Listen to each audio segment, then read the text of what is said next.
भारत ज्यांच्यामुळे संपूर्ण जगामध्ये ओळखला जातो ते प्राचीन भारताच्या इतिहासातील समाज क्रांतिकारक तथागत भगवान बुद्ध, मध्ययुगातील संत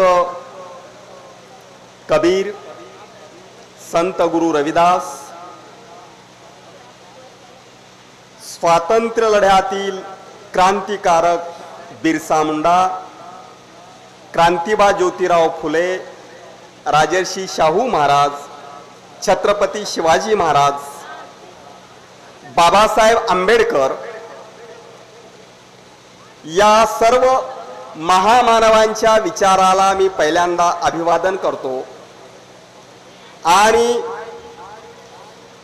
आदिवासी मनेरवारलू समाजाच्या या दुसऱ्या अधिवेशनामधल्या दुसऱ्या सत्रामध्ये मी भारतीय आदिवासींचे संवैधानिक अधिकार आणि सध्याची स्थिती या संदर्भामध्ये आपल्याशी काहींसं हितगुज करतो। आज दिवसभर आपल्यामध्ये अत्यंत चैतन्य होतं। शासनातल्या वेगवेगळ्या मंडळींना आपण या ठिकाणी निमंत्रित केलेलं होतं, सरकारलाच बोलावलं होतं। वेगवेगळ्या पक्षातल्या माणसांना इथं आपण निमंत्रित केलेलं होतं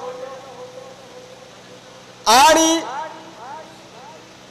आदिवासी मनेरवारलू समाजाच्या ज्या वेगवेगळ्या स्वरूपाच्या समस्या आहेत त्या समस्या आपण दिवसभर प्रवीण अण्णांच्या नेतृत्वाखाली या मंडळींच्या समोर अत्यंत प्रभावीपणाने मांडलेल्या आहेत आणि या मंडळींना या आपल्या समस्या मान्य करून त्या सोडवण्याचं स्पष्ट आश्वासन द्यावं लागलेलं आहे।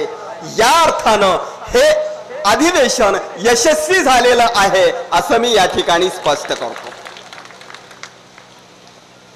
या अधिवेशनाच्या माध्यमातून आपण या शासनकर्त्यांच्या समोर भारतातली आम्ही माणसं आहोत आणि देशाला स्वातंत्र्य मिळून 70 वर्षे उलटून गेली तरीही माणूस म्हणून आम्हाला जे काही मिळायला हवं ते मिळतच नाहीये हे ठणकावून आपण या राज्यकर्त्यांना सांगितलेलं आहे। माणूस म्हणून आम्हाला सन्मान मिळाला पाहिजे। आमच्या व्यक्तिमत्वामध्ये ज्या वेगवेगळ्या स्वरूपाच्या शक्ती आहेत त्या सर्व प्रकारच्या शक्ती व्यवस्थित पद्धतीने विकसित झाल्या पाहिजेत आणि देशातल्या प्रत्येक स्त्रीच्या, प्रत्येक पुरुषाच्या व्यक्तिमत्वातल्या सर्व प्रकारच्या शक्ती मुक्तपणाने विकसित झाल्या तरच देशाचा विकास होऊ शकत असतो।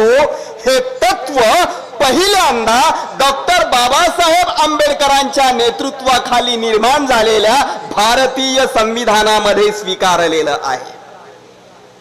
आजचं दिवसभर जे चाललेलं होतं त्याचा पाया भारताचं संविधान हे आहे आणि म्हणून अधिवेशनामध्ये मागण्या तर मांडायच्या असतातच, त्या मागण्या मान्य करून घ्यायच्या असतातच, परंतु त्यासोबतच आपलं काही एक वैचारिक भरण पोषण होणं देखील गरजेचं असतं।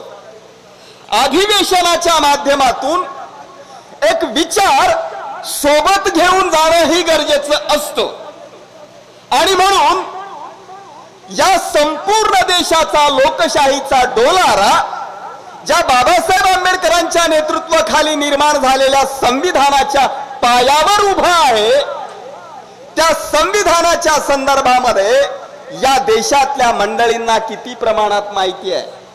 हा सगळा डोलारा झाला, पण पाया कुणाला माहित आहे? मी इथे उपस्थित असलेल्या आदिवासी मनेरवाळू बांधवांना आणि भगिनींना असा प्रश्न विचारतो की आपल्यापैकी किती जणींनी आणि किती जणांनी भारताचं संविधान बघितलेलं आहे?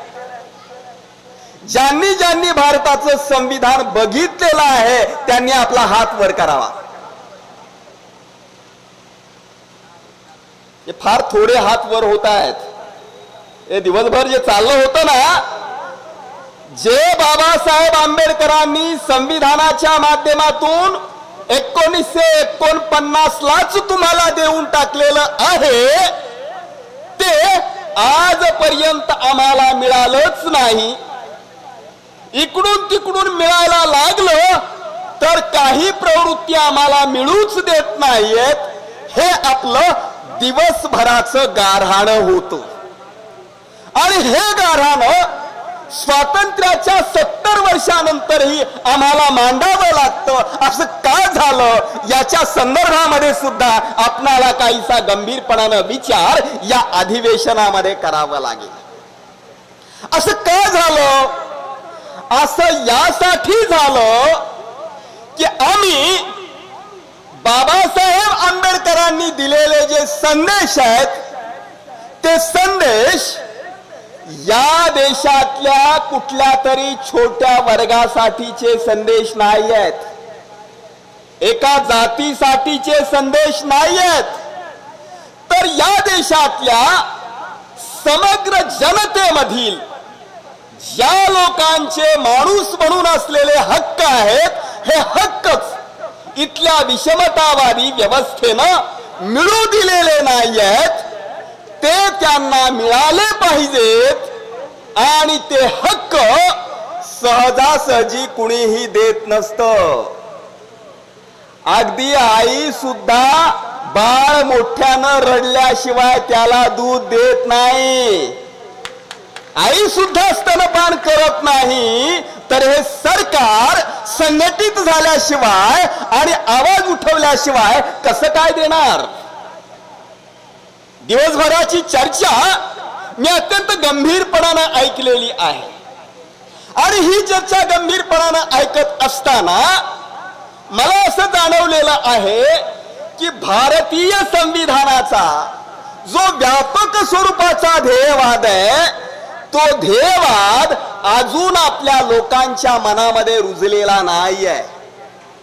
तो ध्येयवाद आपल्या लोकांच्या मनामध्ये जोपर्यंत रुजत नाहीये, संविधान निर्माण होण्याचा इतिहास जोपर्यंत आम्हाला माहित होणार नाही, भारतीय संविधानानं स्वीकारलेली मूल्य तत्व जोपर्यंत आम्हाला माहित होणार नाहीयेत, तोपर्यंत आमचे हक्क आम्ही प्राप्त करू शकणार नाही, हेही आपण लक्षात घेतलं पाहिजे. आणि म्हणून अधिवेशनांच्या माध्यमातून एक प्रकारची जागृती निर्माण होणं गरजेचं असतं. अधिवेशनांच्या माध्यमातून आमचा इतिहासही आम्ही माहीत करून घेणं गरजेचं असतं.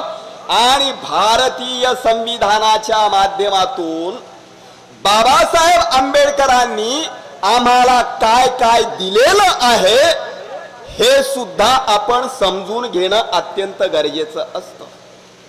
म्हणून या ठिकाणी भारतीय संविधानामध्ये आदिवासींचा, समग्र आदिवासींचा उद्धार व्हावा, त्यांचा माणूस म्हणून सर्व अंगाने विकास व्हावा, यासाठी आपल्या संविधानामध्ये कोणत्या तरतुदी कशा पद्धतीने केलेल्या आहेत याचं ज्ञान सुद्धा आपणाला असणं अत्यंत गरजेचं आहे.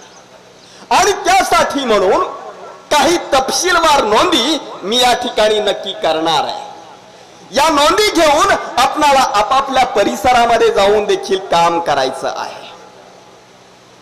आदिवासींच्या संदर्भामध्ये भारतीय संविधानामध्ये काय नोंद आहे? आदिवासींना इथे सोशल ट्राईब असं म्हटलेलं आहे. आपलं संविधान मुळामध्ये इंग्रजीमध्ये आहे. सोशल ट्राईब असं म्हटलेलं आहे. आणि भारताच्या जनसंख्येचा प्रचंड मोठा गट या सोशल ट्राईब मध्ये येतो. समग्र भारतामधल्या 26 राज्यामध्ये आणि 26 राज्यामधल्या 187 जिल्ह्यांमध्ये भारतातल्या समग्र आदिवासींची जनसंख्या 8.83 कोटी एवढी आहे. 8.83 कोटी एवढे आदिवासी भारतात राहतात. हे आपण लक्षात घेतलं पाहिजे. महाराष्ट्रामध्ये मनेलवारलू फार थोडे आहेत, काही लाखाच्या संख्येमध्ये आहेत. म्हणून प्रवीण अण्णा असं म्हणाला की आम्ही शापित आहोत, आम्ही संख्येनं कमी आहोत, म्हणून आम्हाला सत्ता मिळणार नाही. मी आपणाला स्पष्टपणाने हे सांगतो की असं मानण्याचं कारण नाही. आपली संख्या कोट्यावधीमध्ये आहे.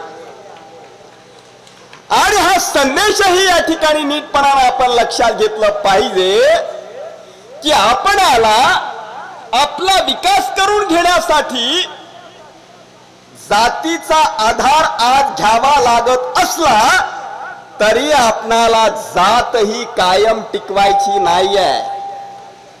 जात ही कायम टिकवायची नाहीये, कारण जात हा घात आहे. जात हा भारताचा घात आहे. कारण जातीच्या नावानं माणूस म्हणून असलेले माणसाचे हक्क इथे नाकारले गेलेले आहेत. जातीनं माणसाला माणसापासून तोडलेलं आहे, फाडलेलं आहे. जी जात माणसाला माणसापासून तोडते, फाडते, ती जात राष्ट्राला सुद्धा एकात्म होऊ देत नसते. ती जात राष्ट्राला प्रगतीच्या दिशेने सुद्धा घेऊन जाऊ शकत नसते. म्हणून भारतीय संविधानाच्या माध्यमातून जे स्वप्न बघितलेलं आहे ते स्वप्न या देशातल्या ज्या माणसांना जातीच्या आणि जमातीच्या नावाखाली त्यांचं माणूस पण नाकारलेलं आहे आणि त्यांचे माणूस म्हणून असलेले हक्क नाकारलेले आहेत, त्या साऱ्या माणसांना राज्य कारभार करत असताना अग्रक्रम द्या, पहिला क्रमांक द्या आणि त्यांना पहिला क्रमांक देऊन त्यांच्यामध्ये परिवर्तनाची प्रक्रिया कशा पद्धतीने सुरू होईल याची व्यवस्था करा. याची जाणीव भारतीय संविधानाच्या माध्यमातून दिली गेलेली आहे. आदिवासी मंडळी, या देशातली दलित मंडळी, हक्क नाकारलेली भटकी मंडळी, या मंडळींनी अंतिमतः एकत्र यायचंय. या देशातल्या जाती व्यवस्थेनं, या देशातल्या वर्ण व्यवस्थेनं, या देशातल्या भेदाभेद करणाऱ्या मनुवादी नीतीनं माणसांचा विकास होऊ दिलेला नाहीये. आणि ज्या माणसांचा विकास इथल्या व्यवस्थेनं होऊ दिलेला नाहीये, ती सारी माणसं आपली माणसं आहेत हा भाव आपल्या मनामध्ये असला पाहिजे. जे शोषित आहेत, जे हक्क नाकारलेले लोक आहेत, ते सारेच्या सारे लोक आपले लोक आहेत हा भाव जर आपल्या मनामध्ये असेल तरच आपण परिवर्तन करू शकतो, आपल्या जीवनामध्ये परिवर्तन करू शकतो आणि एकूण देशाला सुद्धा प्रगतीच्या दिशेने घेऊन जाऊ शकतो. आदिवासींचा इतिहास केवळ मागण्याचा इतिहास नाही आहे, हेही आपण या ठिकाणी लक्षात घेतलं पाहिजे. आदिवासींचा इतिहास लढण्याचा इतिहास आहे, पराक्रम करण्याचा इतिहास आहे. म्हणून आम्हाला सतत याचना करण्याची गरज नाहीये. आम्ही जर सारे जण संघटित झालो तर आम्ही आमच्या बळावर देखील सत्ता प्राप्त करू शकतो हा आत्मविश्वास घेऊनही इथून गेलं पाहिजे, हे आपण लक्षात घ्या. आमच्या बळावर हे करू शकतो हाही आत्मविश्वास घेतला पाहिजे. कारण ब्रिटिशांच्या विरुद्ध आदिवासींनी इतिहास काळामध्ये फार मोठा संघर्ष केलेला आहे. कोलाम आदिवासी जमातीनं 1820 ते 37 या काळामध्ये इंग्रजांच्या विरुद्ध लढा दिलेला आहे. रामपांचा लढा 1879 साली झालेला आहे. मुंडा जमातीचा लढा 1895 ते 1901 या काळामध्ये इंग्रजांच्या विरुद्ध झालेला आहे. आणि इंग्रजांना सुद्धा त्यांचा सुद्धा आदिवासींच्या उठावापुढे थरकाप होत होता. हा संदेश देखील या अधिवेशनाच्या निमित्तानं आपण घेऊन जाणं अत्यंत गरजेचं आहे.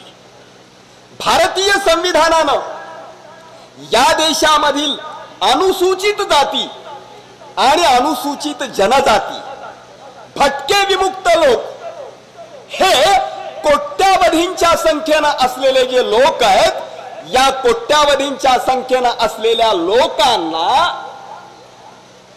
या देशाचे असून सुद्धा, या भूमीचे मूल निवासी असून सुद्धा त्यांना हक्क मिळू दिलेले नाही आहेत. आणि हे हक्क त्यांना अग्रक्रमानं द्या अशा प्रकारचा आदेश भारतीय संविधानाच्या माध्यमातून शासनकर्त्यांना दिलेला आहे. संविधानामध्ये कोणकोणते अनुच्छेद आहेत जे आपल्याला अधिकार देतात? ते अनुच्छेद, ती कलम आपणाला पाठ असली पाहिजेत. अनुच्छेद 16(4) मध्ये असं म्हटलंय, ज्याच्याबद्दल दिवसभर आपण चर्चा केली आहे, त्याचा अनुच्छेद 16(4) आहे. तो असं म्हणतो की ज्या समूहांचं देशातल्या सरकारी नोकऱ्यांमध्ये, वेगवेगळ्या क्षेत्रामध्ये, प्रशासनाच्या क्षेत्रामध्ये ज्या समाज समूहाचं योग्य ते प्रतिनिधित्व नाही, ते प्रतिनिधित्व त्यांना मिळावं यासाठी त्यांना राखीव जागा ठेवल्या पाहिजेत. अशी तरतूद जी 16(4) मध्ये केलेली आहे, ती तरतूद या देशातील अनुसूचित जातींसाठी जशी आहे, तशीच अनुसूचित जमातींसाठी देखील आहे. हे आपण नीटपणाने लक्षात घेतलं पाहिजे. या संविधानामध्ये 335 या अनुच्छेदाच्या माध्यमातून केंद्र आणि राज्य शासन नोकरदारांची भरती करेल, त्यावेळेला अनुसूचित जाती आणि अनुसूचित जनजाती या मंडळींची पहिल्या क्रमांकानं दखल घेईल आणि त्यांना त्यामध्ये प्रतिनिधित्व देईल, अशा प्रकारचा आदेश संविधानामध्ये बाबासाहेब आंबेडकरांनी दिलेला आहे. कधी दिला? 1950लाच दिलेला आहे. आपण 2017ला मागतोय. आजपर्यंतच्या राज्यकर्त्यांनी हे इमानदारीनं केलं नाही, किंवा आजवरच्या राज्यकर्त्यांना संघटित होऊन आपण त्यांची गच्ची धरून हे आमच्या हक्काचं आम्हाला का देत नाही असा प्रश्न विचारला नाही, म्हणून ते मिळालं नाही. बाबासाहेब आंबेडकरांचं तत्वज्ञान हे सांगतं, आपल्या हक्कासाठी ते हक्क खेचून घ्या, संघटित होऊन खेचून घ्या. ही जाणीव आपण लक्षात घेतली पाहिजे. 338व्या अनुच्छेदामध्ये अनुसूचित जाती आणि अनुसूचित जनजाती यांच्यासाठी एक स्वतंत्र आयोग नेमा अशा प्रकारचा आदेश संविधानाने दिलेला आहे. आणि अशा प्रकारचा हा जो आदेश दिलेला आहे, त्या आदेशानुसार यांच्यासाठी एक आयोग नेमलेला आहेच. परंतु या आयोगाच्या पर्यंत आपले प्रश्न घेऊन जाण्यासाठीचं जे संघटन असायला हवं, ते संघटन आम्ही करत नाही, आजवर प्रभावीपणानं केलं नाही, म्हणून आपल्यावरती अशा प्रकारची पाळी आली आहे. हे नीटपणानं लक्षात घेतलं पाहिजे.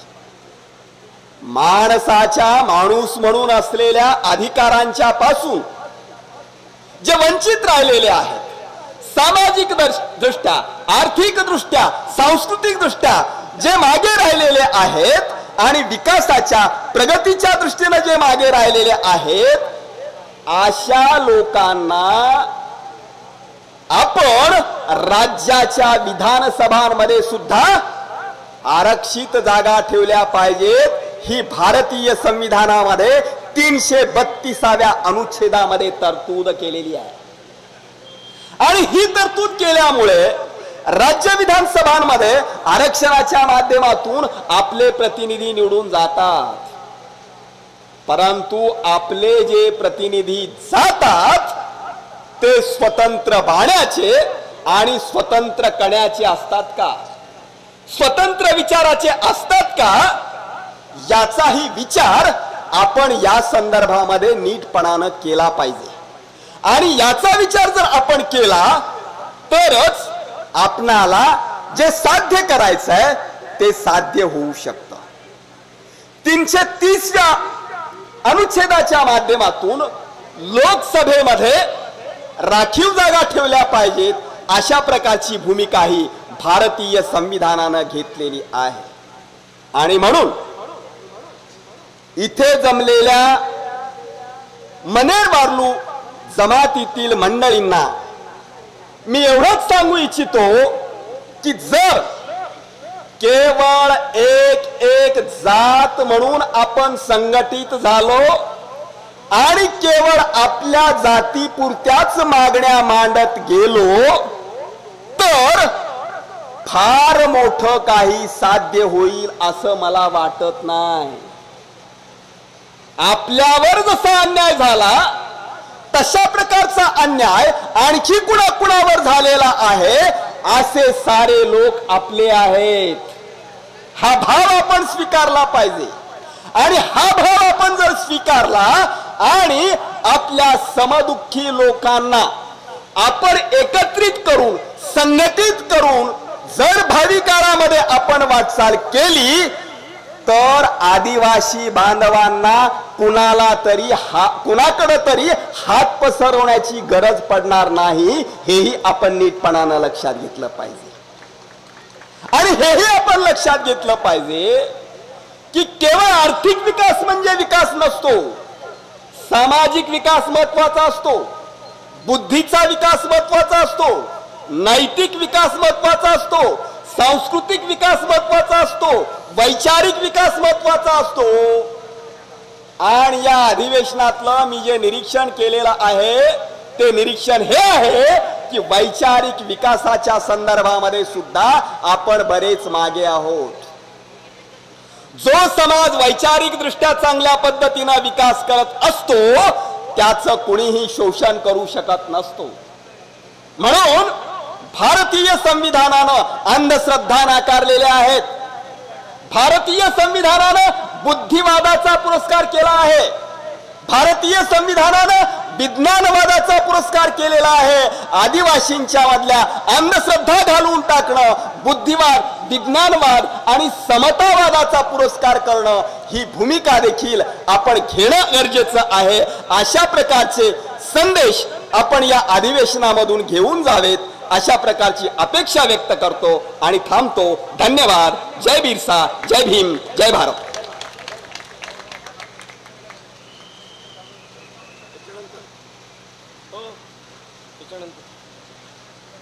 बांधवांनो, अगदी 10 मिनिटात मध्ये आपल्या सर्वांच्या याच्याने प्रकाश चंद्र देगलूरकर साहेबांना विनंती करतो की त्यांनी या राज्य अधिवेशनाच्या माध्यमानं आपल्याला संबोधित करणार आहेत. तरी सर्वांनी त्यांच्या मार्गदर्शनाचा लाभ आपण घ्यायचा आहे. जाणीव आहे, वेळ होत आहे, कारण आपला कार्यक्रम मुळातच सुरुवातीला थोडासा लेट सुरू झाला आणि त्यामुळे हे जे आपले कार्यक्रम आहेत तसे लांबत पुढे आलेले आहेत. त्यामुळे यामधूनही आटोपता आपण विषय घेत पुढे आलेलो आहोत. तर देगलूरकर सर आपल्या समोर येत आहेत.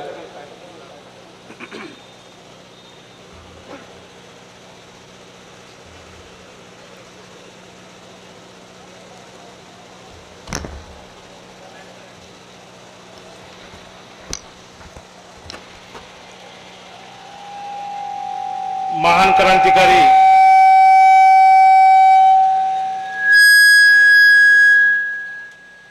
बिरसा मुंडा, गुरु रविदास, महात्मा ज्योतिराव फुले, आरक्षणाचे जनक राजर्षी छत्रपती शाहू महाराज पीर रामास्वामी नायकर, विश्वरत्न डॉक्टर बाबासाहेब आंबेडकर, साहित्य सम्राट अण्णाभाऊ साठे, राष्ट्रसंत गाडगे बाबा या महामानवांना विनम्र अभिवादन करून आज या ठिकाणी प्रवीण भाऊ जेटेवाड यांच्या माध्यमातून सामाजिक संघटन आणि आदिवासी समाजाची जबाबदारी या विषयावर बोलण्यासाठी मला वेळ देण्यात आला, परंतु हे अधिवेशन उशिरा सुरू झाल्यामुळं या ठिकाणी मुख्य कार्यक्रम लांबला आणि त्यामुळं मग अनंत राऊत असतील आणि आम्हाला जे बोलायचं होतं त्यासाठी जनता कमी आणि खुर्च्या अधिक आहेत, त्यामुळं मी जी गर्दी सरलेली आहे आणि आता फक्त उरली ती फक्त दर्दी आहे, गर्दी ओसरून गेलेली आहे आणि जी दर्दी माणसं आहेत तेवढेच या ठिकाणी थांबलेली आहेत, म्हणून यांचा सुद्धा जास्त अंत न पाहता या ठिकाणी बिरसा मुंडा यांच्यावर मी पुस्तक लिहिलेलं आहे.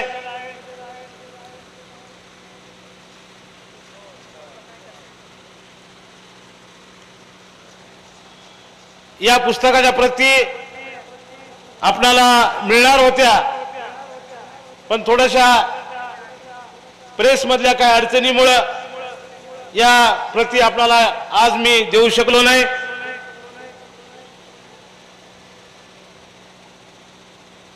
परंतु आदिवासी समाजामध्ये इतिहास घडायला सुरुवात झालेली आहे.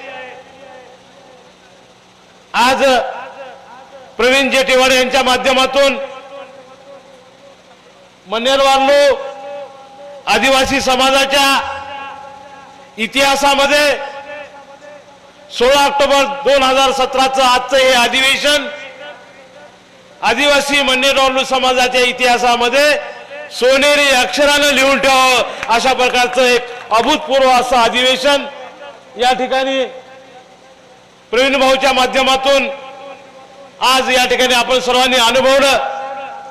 अनेकांना शंका होती की खरंच हे अधिवेशन यशस्वी होईल का नाही, अशा प्रकारची अनेकांना शंका कुशंका होत्या, परंतु रात्रंदिवस मेहनत करून रात्रीचा दिवस करून प्रवीण जेटेवाड आणि त्यांच्या सर्व सहकाऱ्यांनी हे अधिवेशन यशस्वी केलं.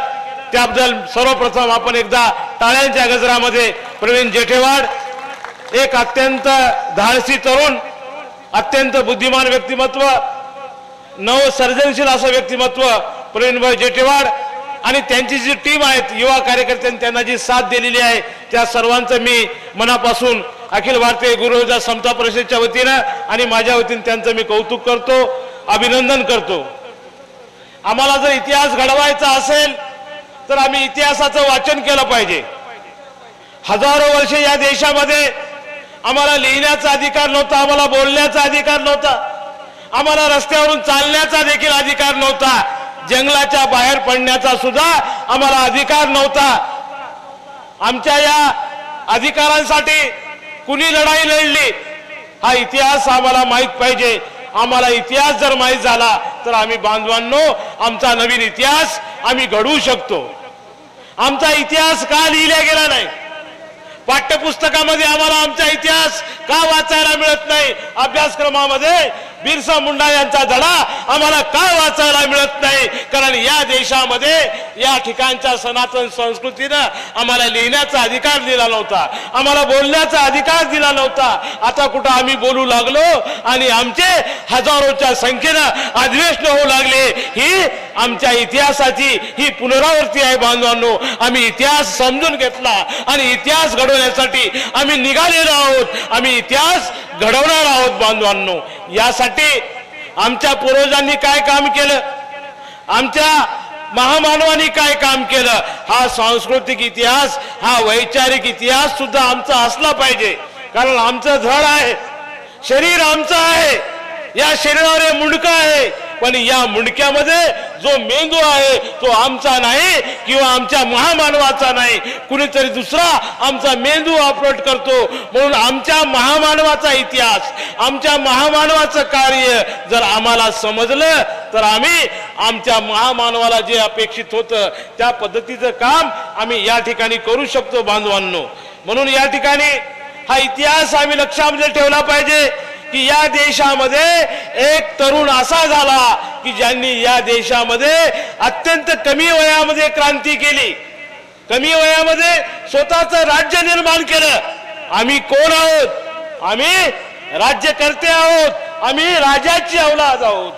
कारण आमच्या बिरसा मुंडा यांनी वयाच्या 23व्या वर्षी झारखंड राज्यामध्ये स्वतःचं राज्य स्थापन केलं. जंगल राज हे त्याला नाव दिलं. जंगल राज म्हणजे बिहारचं आज आम्ही जे वर्णन करतो ते जंगल राज नाहीये. जंगल राज म्हणजे बिरसा मुंडा यांनी 11 ऑगस्ट 1898 रोजी जे राज्य स्थापन केलं त्या राज्याचं नाव जंगल राज म्हणजे बिरसा मुंडा यांनी आदिवासी लोकांचं स्थापन केलेलं राज्य म्हणजे जंगल राज. हे 11 ऑगस्ट 1898 रोजी या ठिकाणी स्वतःचं राज्य स्थापन केलं. आपणाला आश्चर्य वाटते, वयाच्या 23व्या वर्षी स्वतःचं राज्य कुठं स्थापन होतं का? ज्याप्रमाणे या महाराष्ट्रामध्ये छत्रपती शिवाजी महाराजांनी या ठिकाणी मावळ्यांना जमा करून स्वतःचं राज्य या महाराष्ट्रामध्ये निर्माण केलं, उमाजी नायकांनी स्वतःचं राज्य निर्माण केलं, त्या पद्धतीनं आदिवासी समाजाचं राज्य क्रांतिकारी महामानव बिरसा मुंडा यांनी 11 ऑगस्ट 1898 रोजी निर्माण केलं. बांधवांनो, हा इतिहास आम्ही विसरता कामा नये. एकदा जर आम्हाला कळालं की आम्ही राजाची औलाद आहोत तर आम्ही भीक मागण्याचं सोडून देऊ. राजाचा पुत्र हा राजासारखा वागण्याचा प्रयत्न करतो. म्हणून आमच्या महामानवांनी या ठिकाणच्या तमाम लोकांना संघटित करून या ठिकाणी आपलं स्वतःचं राज्य निर्माण केलं. 9 ऑगस्ट 1895 रोजी क्रांतीला सुरुवात केली बिरसा मुंडा यांनी आणि 2 वर्षामध्येच त्यांनी स्वतःची राजवट निर्माण केली. सेवा दल नावाचं स्वतःचं सशस्त्र सैन्य तयार केलं. वय किती होतं? फक्त 20 वर्षे. आपल्याला आश्चर्य वाटेल की कसं शक्य आहे, परंतु मनामध्ये जर आग असेल आणि हृदयामध्ये जर आग पेटलेली असेल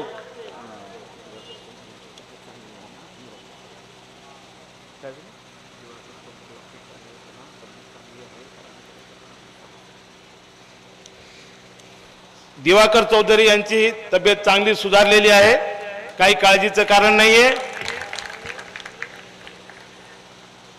कारण या ठिकाणी आदिवासींचं अधिवेशन आहे आणि या ठिकाणी आम्ही सगळ्या प्रकारचे ऊन वारा वादळ पाऊस सगळ्या प्रकारची संकट सहन केलेली आहेत. त्यामुळे या ठिकाणी चौधरीला काही होणार नाही. बिरसा मुंडा यांचा क्रांतिकारी इतिहास आमच्या पुढे आहे की या ठिकाणी सशस्त्र सेना 4000 युवक स्वतःच्या बळावर त्या काळामध्ये 1898 मध्ये स्थापन करणारा 4000 युवकांची सशस्त्र सेना साधून त्या ठिकाणी एकीकडे आर्य यांच्या विरोधामध्ये आणि दुसरीकडे ब्रिटिशांच्या मोठमोठ्या सैन्यांच्या विरोधामध्ये लढण्याची तयारी एक आदिवासी समाजाचा युवक करतो. ही एक साधी गोष्ट नाही बांधवांनो, ही एक छोटी गोष्ट नाही. इतिहासाला सुद्धा कोडं पडावं अशा प्रकारची महान घटना या आदिवासी युवकांना या ठिकाणी घडवलेली आहे. म्हणून या ठिकाणी आम्ही निर्धार केला पाहिजे, आमचे जर प्रश्न सोडवायचे असतील तर आमची सुद्धा कसल्याही प्रकारच्या संघर्षाची तयारी असली पाहिजे. या ठिकाणी बिरसा मुंडा यांनी पोलीस स्टेशनवर हल्ला केला, पोलीस निरीक्षकाचा खून झाला, पोलीस ठाणेदाराचा खून झाला, 5 पोलीस कर्मचारी जखमी झाले. पोलीस स्टेशनवर हल्ला करण्याची क्षमता ही कुणामध्ये आहे? आदिवासी युवकांमध्ये आहे. तुझं आहे तुझं पाशी, परंतु रस्ता चुकलाशी आम्ही जर आमची शक्ती जागी केली, आम्ही जर आमची ताकद जागी केली, आम्ही जर आमचा आदर्श बिरसा मुंडा हा जर तयार केला, तर बांधवांनो या देशामध्ये आमची राज्य व्यवस्था यायला, आमची शक्ती निर्माण व्हायला आणि आमचे सर्व प्रश्न सुटायला काही वेळ लागणार नाही. या राज्यामध्येच आमचा छळ होतो. जात पडताळणी समिती बाहेर राज्यामध्ये कुठेही नाही, पण ती मुद्दाम महाराष्ट्रामध्ये आदिवासी समाजाची प्रगती, एससी समाजाच्या बरोबरीनं मोठ्या प्रमाणामध्ये सोयी सवलती आरक्षणामुळं संरक्षणामुळं या ठिकाणी मोठ्या प्रमाणामध्ये आमची प्रगती होऊ लागलेली आहे. हे न पाहल्यामुळं या ठिकाणच्या प्रस्थापित लोकांनी, वाड्यावरल्या लोकांनी आमची प्रगती होऊ नये, आम्ही अजूनही जंगलामध्येच राहावं, आम्ही अजूनही गुहेमध्येच राहावं, आम्ही चांगल्या प्रकारचे वस्त्र नेऊ नये, आम्ही चांगल्या प्रकारचे कपडे घालू नये, अशा प्रकारची पापी भावना त्यांच्या मनामध्ये जागी झाल्यामुळं, त्या दुष्ट भावनेमुळं या राज्यामध्येच फक्त जात पडताळणी समिती ही अस्तित्वात करून आमचे खच्चीकरण करण्याचे कत्तलखाने आणि कारखाने इथल्या व्यवस्थेने निर्माण केलेले आहेत. यासाठी आदिवासी युवकांना माझं आव्हान आहे, बिरसा मुंडांचा आदर्श आपल्या समोर ठेवा. बिरसा मुंडा यांनी 19व्या शतकामध्ये ज्या पद्धतीनं सशस्त्र क्रांती केली, त्या प्रकारची सशस्त्र क्रांती आम्ही जर करण्याचा निर्धार केला, बिरसा मुंडा यांचा आदर्श जर आम्ही घेतला, घराघरामध्ये प्रस्थापितांचे फोटो आम्ही आजवर अनेकांचे लावले, पण आमचं भलं झालं नाही. त्यांना आम्ही डोक्यावर घेऊन नाचलं, पण त्यामुळं आमचं भलं झालं नाही. म्हणून आता आमची अस्मिता जागी झालेली आहे. बिरसा मुंडा ही आमची अस्मिता आहे.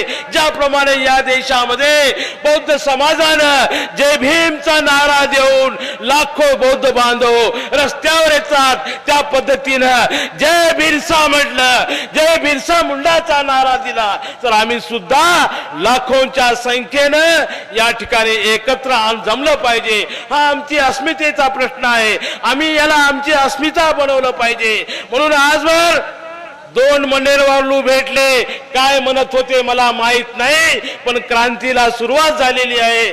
म्हणून आता जर 2 मनेरवालू भेटले, तर आमच्यामध्ये पहिला शब्द उच्चारला गेला पाहिजे, जय आदिम, जय भीम, जय बिरसा, जय भीम. ही क्रांतीची सुरुवात आहे बांधवांनो. ही गोष्ट आम्ही लक्षामध्ये घेतली पाहिजे. आमची अस्मिता, आमचा स्वाभिमान जोपर्यंत आम्ही जागा करणार नाही.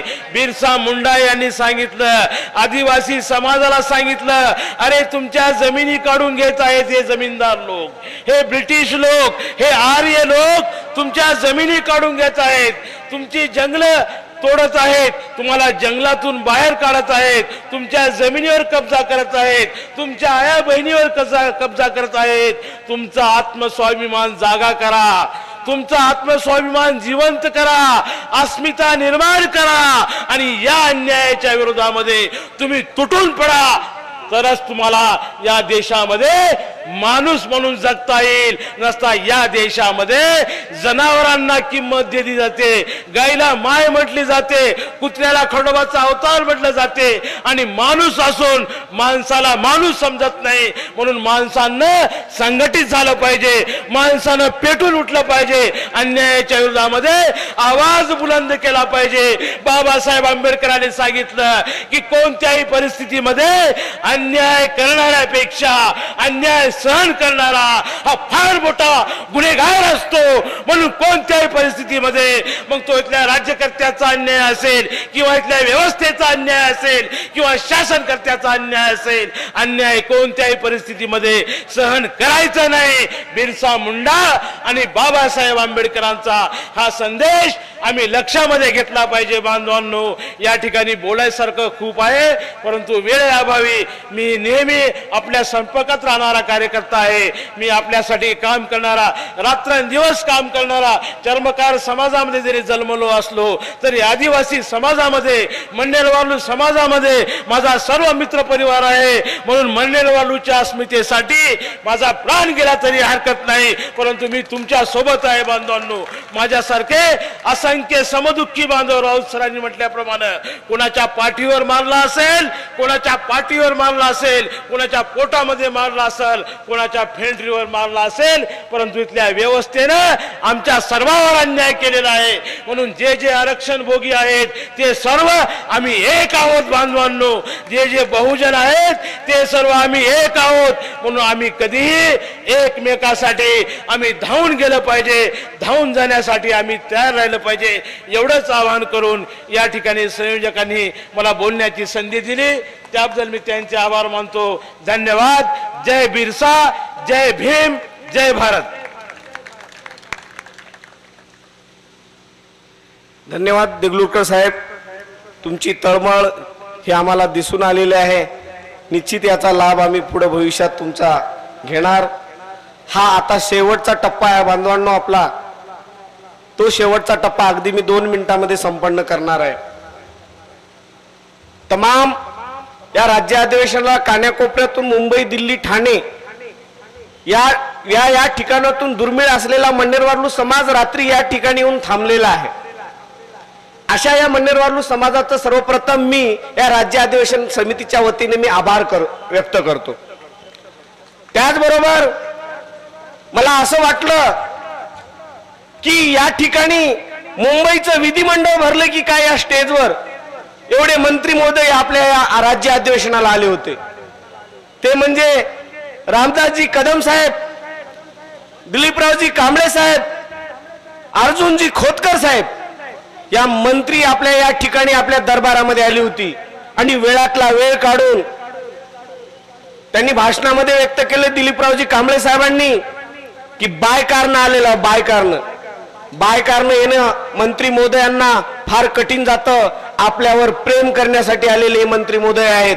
आणि त्यांनी आपल्याला आश्वासन दिलेलं आहे, थांबा, थोडे दिवस थांबा, 11-12 तारखेपर्यंत थांबा. निश्चित काय आहे ते आपल्याला संकेत त्यांनी मिळून दिलेला आहे आणि यांनी या वेळातला वेळ आपल्याला दिलेला आहे. त्यामुळे या राज्य अधिवेशनाच्या वतीने या मंत्री महोदयांचे मनपूर्वक मी आभार व्यक्त करतो.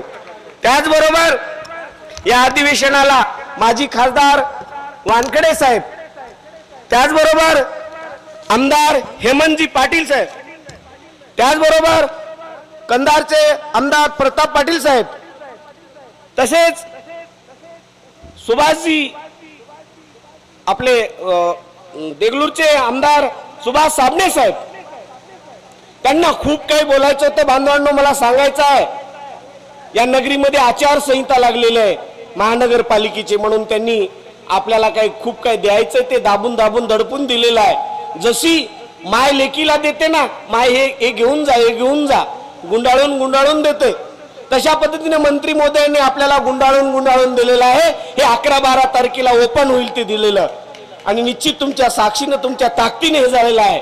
आणि म्हणून या सर्व मान्यवरांचा आपल्या या राज्य अधिवेशनाच्या वतीने मी आभार व्यक्त करतो. त्याचबरोबर मुक्तेश्वरजी धोंडगे साहेब, संतोकरावजी हंबर्डे साहेब, ओम प्रकाशजी, बबनरावजी, भगवानरावजी बारसे सर, तमाम मंडळी, या व्यासपीठावर आलेली मंडळींनी वेळातला वेळ काढून आपल्या राज्य अधिवेशनाला संधी दिलेली आहे, मनोगत व्यक्त केलेलं आहे, ताकद वाढवलेलं आहे. प्रवीणजी भैया हा कुठल्याही पक्षात काम करत असला तरी तो आदिवासी मन्नेरवाडलू समाजाचा आहे, याची जाणीव आपण ठेवली पाहिजे. तो कुठल्याही पक्षात काम करत असला तरी आदिवासी मन्नेरवाडलू समाजाचा आहे. आणि म्हणून त्यांनी दिलेली प्रेरणा, तुम्ही दिलेली शक्ती या ठिकाणी वापरून हे राज्य अधिवेशन तमाम यशस्वीपणे झालेलं आहे. नागरिकातून भावना मला कळालेल्या होत्या, अभिनंदन केलेलं आहे, ते उद्या पण कळेल. ठीक आहे, आपल्याला दुसरं अधिकचं काही बोलायचं नाहीये. महिला मंडळींनी सुद्धा या ठिकाणी शक्ती दाखवलेली आहे, महिला मंडळीची सुद्धा उपस्थिती दिसलेली आहे. या महिला मंडळींचं सुद्धा मनपूर्वक या राज्य अधिवेशनाच्या वतीने मी अभिनंदन करतो. त्याचबरोबर 1 महिन्यापासून तुप्पा शाखा, युवक आणि प्रौढ ही मंडळी तमाम स्वयंसेवक म्हणून काम करतात. ते कशा पद्धतीनं तन मन आणि धन, तन बी लावलेलं आहे, मन बी दिलेलं आहे, धन बी दिलेलं आहे तुपा शाखेने. अशा पद्धतीने स्वयंसेवक म्हणून काम केलेलं आहे. नुसतं तुपा शाखाच नाही बांधवांनो, मी तुपा शाखेची स्तुती म्हणून करत नाही, अशा बऱ्याच शाखांनी मदत केलेली आहे आणि आर्थिक मदत सुद्धा आपल्याला या नात्या माध्यमाने केलेली आहे. अशा देणगीदारांचं सुद्धा मी या पद्धतीनं आभार व्यक्त करतो. त्याच पद्धतीने या ठिकाणी पत्रकार बांधव, वेगवेगळ्या मीडिया, इलेक्ट्रॉनिक मीडिया या ठिकाणी वेळातला वेळ देऊन आपली नोंद घेतलेली आहे, त्यांनी सुद्धा अभिनंदन केलं. खरंच तुमचा राज्य अधिवेशन सक्सेस झालेला आहे आणि हे सक्सेस तुमच्या शक्तीने झालेलं आहे. बांधवांनो, बघूया यानंतरची लढाई आहे संविधानात्मक, न्यायालयीन लढाई आहे. न्यायालयीन 119 मेडिकलच्या विद्यार्थ्यांना न्याय मिळत कसा नाही या भूमीकडे ही टीम मुंबईला परिवर्तन होणार आहे. आणि त्यानंतर 11-12 तारखेला ज्या आता मंत्री महोदयांनी दिलेली जी तिजोरी आहे त्या तिजोरीच्या गाठी सोडण्यासाठी मंत्रालयामध्ये राहणार आहे ही राज्य समिती. आणि तुमची ताकद मात्र निश्चित पाहिजे आहे, तुमची आशीर्वाद मात्र निश्चित पाहिजे आहे. आताच दिवाकरराव चौधरी हे रात्रीपासून या ठिकाणी नियोजनाला वेळ दिलेला आहे. त्यांनी नियोजनाची आखणी केली. निश्चित मला माहीत आहे जवळून त्यांनी चहा सुद्धा घेतला नाही आणि त्यांना निश्चित चक्कर येणं आवश्यक म्हणजे साहजिक आहे. आणि ते सुद्धा त्या फेब्रुवारीमधून त्यांनी बरे झालेले आहेत, ते आहेत आता. आणि त्यामुळे आपल्या सर्वांच्या शुभेच्छा त्यांच्या सोबत आहेत. आणि म्हणून या ठिकाणी सर्वांचे, व्यासपीठावर बसलेल्या मंडळीचं आणि या ठिकाणी गुप्तपणे मदत करणाऱ्या सर्व मंडळींचं राज्य अधिवेशनाच्या वतीनं मी पुनश्च एकदा आभार व्यक्त करतो. आणि राष्ट्रगीतानंतर हे राज्य अधिवेशन संपलं असं मी जाहीर करतो. सर्वजण उभा राहून आपण राष्ट्रगीत म्हणायचे आहे आणि याचा समारोप करूया. आजूबाजूला थांबलेल्या समाज बांधवांना नम्रतेची विनंती आहे की सर्वांनी उभं राहावं, कोणीही बसू नये. आपल्या राष्ट्रगीताचा अवमान होणार नाही अशा पद्धतीनं करायचं नाही. सर्वांनी सामील व्हायचं आणि राष्ट्रगीतानंतर हे राज्य अधिवेशन संपेल. प्रेड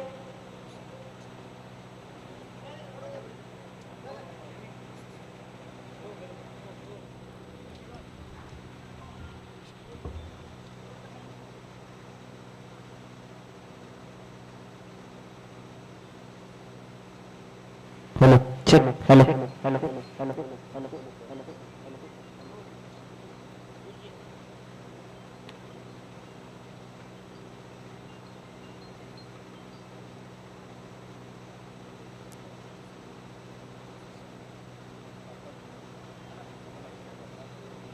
सर्व समाज बांधवासमोर या ठिकाणी आदिवासी मन्नेरवारलू महासंघ स्थापन झालेला आहे आणि सर्वांनी प्रवीणांना आणि या संपूर्ण या कार्याला जो त्यांनी मोठा सहभाग देऊन रात्रंदिवस प्रेम केलेलं आहे आपल्या समाज बांधवावर, त्यासाठी आपण सर्वांनी एकदा भाऊसाठी टाळ्या वाजवा अण्णासाठी. आणि आजपासून आपल्या या मन्नेरवारलू समाजाचं कार्य या मन्नेरवारलू महासंघ जे स्थापन झालेलं आहे असं या ठिकाणी घोषित करतो. आदिवासी मन्नेरवारलू महासंघ असं नाव या संघटनेला दिलेलं आहे आणि सर्वांनी याची नोंद घ्यायची आहे. सर्वांनी एकदा या संघटनेसाठी आपण टाळ्यांच्या गजरात आपण या ठिकाणी अधिवेशनात मान्य करायचं आहे. सर्वांना मी धन्यवाद देतो आणि लागलीच आपल्याला या ठिकाणी समारोप घेऊया. एक साथ सावधान हो गई, सावधान. एक साथ ऊंचे स्वर में राष्ट्रगीत शोक कर. जनगण मन अधिनायक जय हे भारत भाग्य विधाता. पंजाब सिंध गुजरात मराठा द्राविड उत्कल बंग. विंध्य हिमाचल यमुना गंगा उच्छल जलजित रंग. तव शुभ नामे जागे तव शुभाशिष मागे. गाहे तव जय गाथा जनगण मंगलदायक जय हे भारत भाग्य विधाता. जय हे जय हे जय हे जय जय जय जय हे. भारत माता की, भारत माता की आदिवासी मनेरवारलू समाजाचा जय मनेरवारलू, जय मनेरवारलू. अशा प्रकारे आजच्या या कार्यक्रमाची सांगता आदरणीय सर्व मान्यवरांचे या ठिकाणी हार्दिक आभार आणि विशेष करून प्रवीणांना आज जो दिवस, हा जो सूर्य उगवलेला आहे, आपण सर्वांनी सहकार्य केल्याबद्दल सर्वांचे आभार, धन्यवाद. तुप्पा येथील सर्व स्वयंसेवकांना विनंती आहे, प्रवीणांना सोबत फोटो घ्यायचा आहे, सर्वांनी स्टेजवर यायचे. स्वयंसेवक तुप्पा येथील सर्व स्वयंसेवकांना विनंती आहे, कारण आपण खूप तळमळीनं या ठिकाणी कार्य केलेलं आहात. आपण सर्वांची ऋण व्यक्त करतो. तुम्हा सर्वांना विनंती करतो, आपण स्टेजवर येऊन प्रवीण अण्णासोबत फोटो घ्यायचे. तुप्पा येथील, मांजरम येथील सर्व तरुण कार्यकर्ते या ठिकाणी यायचंय. आपण सर्वजण वेळातील वेळ काढून उपस्थित राहिलात. आपणा सर्वांचे या ठिकाणी आभार, धन्यवाद.